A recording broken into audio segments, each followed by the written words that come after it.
Kasus yang akan kita bahas hari ini melampaui batas toleransi rasa sakit manusia normal. Ini bukan tentang luka di tangan atau kaki.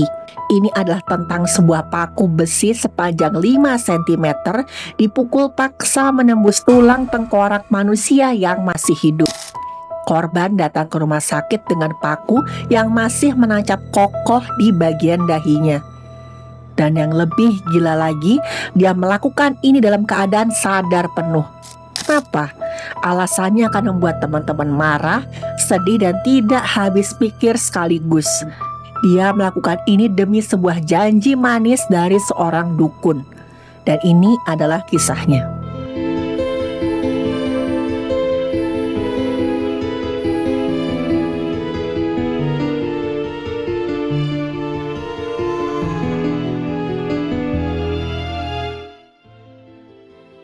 Halo, saya Dr. Stefani.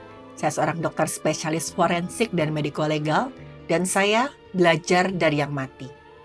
Kita sebut korban ini Ibu A. Ibu A sekilas kelihatan seperti ibu-ibu biasa. Dia sudah menikah dan punya keluarga. Tapi di balik dinding rumahnya dia hidup dalam tekanan psikologis yang luar biasa berat. Ibu A sudah punya 3 orang anak, semuanya perempuan. Bagi kita, anak entah itu laki-laki atau perempuan itu adalah berkah. Tapi di lingkungan budaya tempat tinggal Ibu A, punya anak perempuan berturut-turut bisa dianggap sebagai sebuah kegagalan bagi seorang istri. Di banyak wilayah Asia, anak laki-laki dianggap sebagai aset emas.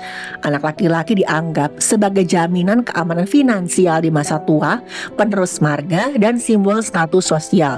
Sementara anak perempuan sayangnya seringkali masih dipandang sebagai beban ekonomi karena tradisi mahar dan lain sebagainya. Tekanan ini bukan hanya datang dari masyarakat atau tetangga yang nyinyir. Tekanan ini langsung datang dari orang yang seharusnya melindunginya alias suaminya sendiri. Waktu kisah ini terjadi, Ibu A sedang hamil anak keempatnya. Usia kandungannya baru memasuki 3 bulan. Seharusnya masa kehamilan adalah masa-masa yang penuh kasih sayang dan perhatian. Tapi bagi Ibu A, kehamilan ini adalah hal yang sangat menakutkan. Suaminya memberikan tekanan penuh amarah melalui perkataan yang sangat menakutkan. Suaminya bilang, kalau sampai istrinya melahirkan anak perempuan lagi, maka lebih baik mereka bercerai. Bayangkan teman-teman posisi Ibu A saat itu. Dia seorang ibu rumah tangga dengan 3 anak kecil, hamil muda, diancam akan dibuang begitu saja kalau bayi yang dia lahirkan nanti bukan anak laki-laki. Ketakutan akan perceraian di lingkungan yang konservatif seperti itu bukan cuma soal sakit hati. Itu soal kelangsungan hidup, soal stigma janda, dan soal masa depan anak-anak yang mungkin akan terlantar. Kondisi psikologis ini menyebabkan keputusasaan tingkat tinggi. Ketika seseorang berada dalam kondisi ini, bagian otak yang bernama prefrontal cortex yang bertugas untuk logika dan juga pengambilan keputusan rasional seringkali dibajak oleh amigdala, pusat rasa takut. Akibatnya, orang yang putus asa cenderung mengambil keputusan impulsif yang gak masuk akal. Inilah yang terjadi pada Ibu A. Ibu A dengar ada desas-desus tentang orang pintar atau dukun di wilayahnya. Dukun ini punya reputasi yang entah benar atau enggak bisa mengabulkan permintaan apapun itu, sesulit apapun itu. Ilmu mistiknya adalah dia bisa menjamin seorang ibu hamil akan melahirkan anak laki-laki. Tanpa pikir panjang, didorong rasa takut akan diceraikan, Ibu A pergi menemui dukun tersebut. Di tempat praktek sang dukun, Ibu A mendengar pengakuan palsu atau pasien lain yang membuat dia semakin terperdaya. Dukun ini yang jelas-jelas adalah seorang penipu yang manfaatkan keputusasaan korbannya. Dia tahu persis nih ketakutan terbesar wanita-wanita di daerah itu. Dukun itu memberikan solusi yang katanya adalah ritual kuno atau tindakan mistis. Tapi ritual ini bukan sekedar baca mantra atau minum ramuan herbal. Dukun itu mengatakan bahwa untuk mengubah jenis kelamin janin yang secara biologis sudah ditentukan sejak pembuahan, diperlukan ritual fisik Dan ritual fisik itu adalah menancapkan paku ke kepala. Saya ulangi ya, menancapkan paku besi ke kepala ibu yang sedang hamil. Menurut logika sasat sang dukun, paku ini akan menjadi semacam jimat atau pengikat roh anak laki-laki. Dan Ibu A yang sudah gelap mata, saking putus asanya karena takut akan diceraikan, setuju. Kita masuk ke analisis forensik luka. Dukun itu mengambil sebuah paku yang panjangnya sampai 5 cm. Itu bukan paku kecil untuk kertas, itu paku konstruksi yang tebal. Dia tempatkan ujung paku yang tajam tadi tepat di bagian tulang dahinya Ibu A.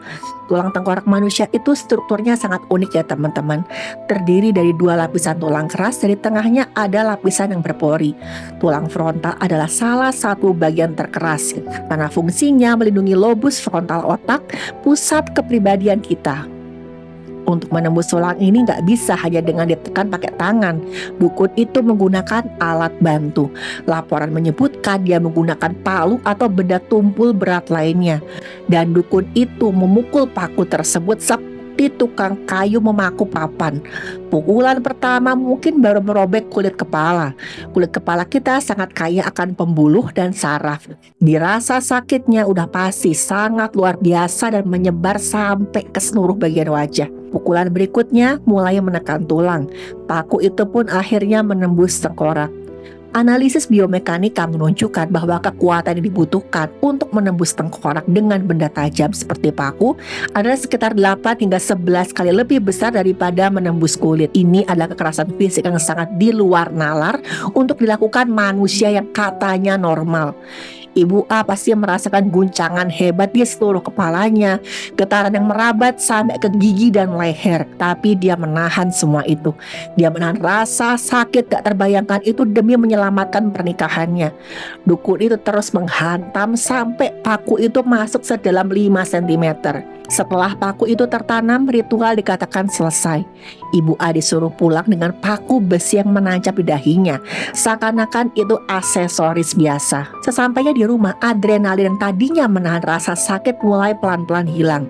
Rasa sakit yang sebenarnya mulai menyerang. Ibu A merasakan kepalanya berdenyut dengan sangat hebat, cairan tubuh mulai merembes, dan ada sensasi benda asing yang menekan tulangnya. Saat itu Ibu A sadar, ini ada yang salah, ada yang gak beres. Rasa sakitnya jadi gak tertahankan. Dalam kepanikan dia mencoba melakukan tindakan medis sendiri. Ibu A mengambil sebuah tang. Ibu A berdiri di depan cermin. Cairan tubuh mengalir di wajah. Tangannya gemetar memegang tang. Dia mencoba menjepit kepala paku di dahinya sendiri. Dan dia coba untuk menariknya keluar. Tapi paku itu terjepit kuat oleh struktur kerasnya tulang tengkorak. Tulang itu sifatnya elastis tapi juga keras. Begitu paku masuk, tulang di sekitarnya akan mencengkram benda asing itu.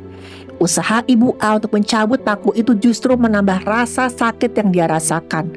Gerakan menarik dan memutar itu bisa memperlebar keretakan tulang dan meningkatkan resiko bocornya cairan tubuh. Akhirnya Ibu A menyerah. Dia sadar dia perlu pertolongan profesional sebelum dia kehilangan nyawanya secara konyol. Dia pun pergi ke rumah sakit di kotanya. Kedatangan Ibu A di IGD membuat heboh para staf medis. Dokter yang bertugas langsung menangani kondisi darurat yang dialami oleh Ibu A. Dokter tersebut memberikan kesaksian bahwa pasien datang dalam keadaan sadar penuh. Dan ini sangat luar biasa dari segi medis. Biasanya trauma tembus di kepala bisa menyebabkan hilangnya kesadaran, kejang, atau koma instan. Tapi di sini Ibu A masih bisa bicara. Walaupun dia teriak-teriak kesakitan luar biasa. Dokter segera memerintahkan pemeriksaan penunjang standar emas untuk trauma kepala dengan sinar X atau ronsen. Hasil foto ronsen inilah yang kemudian bocor di internet dan jadi bukti visual yang tidak terbantahkan. Dari foto itu, dokter melihat posisi paku yang mengerikan. Paku menembus dahi, masuk melewati tulang, tapi ada satu keajaiban di sini. Paku itu tidak menembus jaringan otak. Analisis forensik lintasan paku menunjukkan sudut masuk yang tegak lurus, tapi beruntung tidak sampai merobek selaput pembungkus otak terlalu dalam. Dan bayangin teman-teman, kalau paku itu masuk 1 senti lebih dalam aja, atau geser sedikit aja ke area pembuluh besar, besar di otak, Ibu A sudah pasti tidak akan selamat. Dokter dan tim bedah segera melakukan tindakan operasi. Mencabut paku dari tengkorak bukan seperti mencabut paku dari kayu. Dokter harus sangat hati-hati karena pencabutan mendadak bisa memicu efek bendungan pecah, yaitu bocoran cairan tubuh yang sangat hebat gara-gara tertahan oleh paku tadi. Operasi dilakukan dengan sangat teliti. Untungnya tim medis berhasil melepaskan paku itu tanpa menyebabkan kerusakan tambahan pada fungsi neurologis pasien. Secara fisik, nyawa Ibu A memang selamat. Tapi, drama sesungguhnya terjadi ketika sesi tanya jawab medis. Waktu dokter bertanya, "Bu, siapa yang melakukan ini?" Ibu A sempat berbohong. Dia bilang, "Oh, itu saya lakukan sendiri."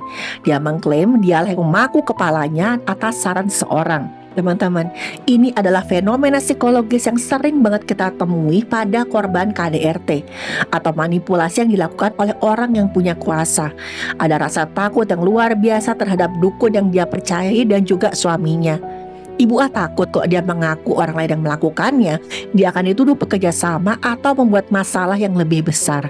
Ibu A juga mungkin merasa sangat malu. Bagaimana mungkin dia menjelaskan ke dokter berpendidikan kalau dia percaya paku bisa bikin anak jadi laki-laki? Tapi tim medis juga nggak bisa begitu gampangnya dibohongi. Dokter yang meriksa dan stafnya tahu secara biomekanika sangat sulit bagi seseorang untuk memukul paku ke dahi sendiri dengan sudut 90 derajat yang sempurna dan kekuatan yang sebesar itu. Refleks tubuh akan membuat tangan kita berhenti ketika merasakan sakit yang pertama kali. Jadi udah pasti ini dilakukan oleh orang lain. Setelah didesak dan mungkin ditenangkan, Ibu A pun mengaku dukunlah yang melakukannya. Dia juga membocorkan satu fakta yang lebih mengerikan lagi. Di tempat dukun itu dia melihat ada wanita hamil lain.